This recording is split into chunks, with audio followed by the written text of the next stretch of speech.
Alright, let's look at the naming of alkenes and alkynes.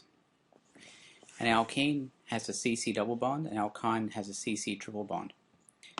When we're naming alkenes, alkenes end in the word "ene", and the position of a double bond goes in the front, and we include cis and trans where it's applicable, but double bond always gets priority in numbering. Let's look at some examples of those. Here you go.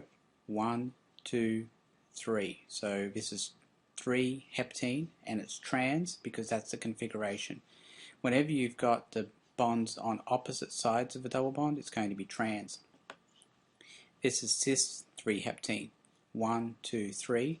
Notice how it's shaped like a U.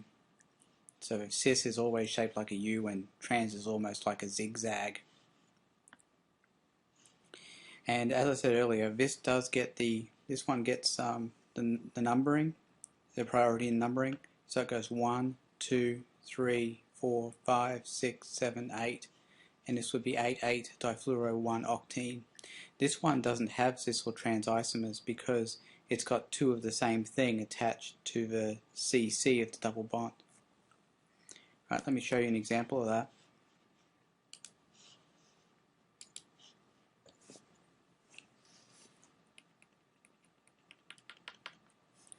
Alright, so double bonds like this that have an H and an H, and something like this here. These are not subject to cis and trans. Anytime you've got two of the same thing attached to one of the carbons of the CC double bond, you will not get cis or trans isomers.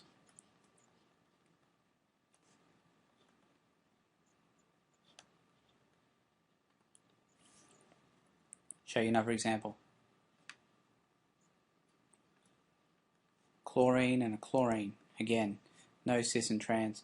I want you to take your minds back to E and Z when we talked about the E and Z. If we can't define a priority difference between these two that are attached to the same C, then it was neither. And that's the same with cis and trans. If you can't get a priority difference between what's attached to just one of these carbons, then you won't see any cis and trans isomerism. You'll see this, that's trans.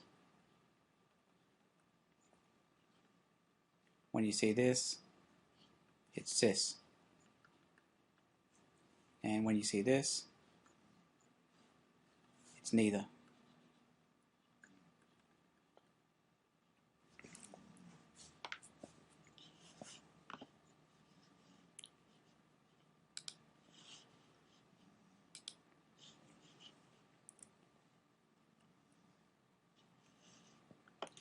Cyclic alkenes are numbered through the double bond, always starting at 1 to obtain the lowest numbering set. So in an instance like this, you would start the numbering down here, 1, 2, you number through the bond, through the double bond, be 1, 2, 3, 4, this would be 4-bromo-cyclohexene. With this one, we would start the numbering up here, and 1, 2, 3, 3, 4, 5, 6 would be the best way to number that.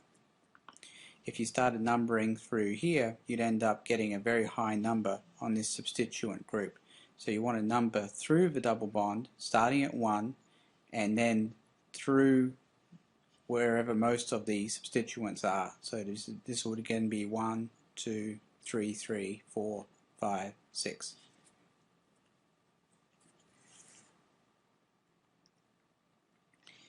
In alkynes, they end in "-ine".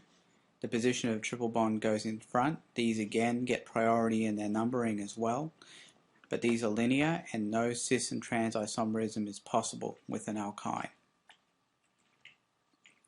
So here's an example. This would be 2-hexyne, no cis or trans. You don't put that in front of an alkyne, and you choose the lowest possible number for the numbering. So it'll be 1, 2. Realize that in a line structure you're going to have a C here and a C here. That can be sometimes difficult to see when you've got a triple bond, and these are always presented as being linear because that's what they are. Let me show you something that is a bit of a no-no for alkynes.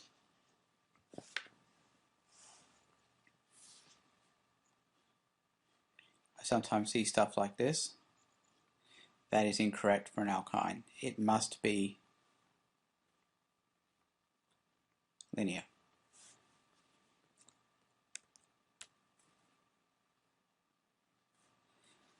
Right, and the recognition is there's a C here, C here, C here, and a C here.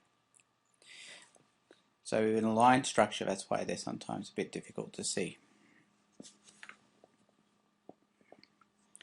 When we're drawing double bonds, I think it's important to keep or maintain 120-degree bond angles around the double bond.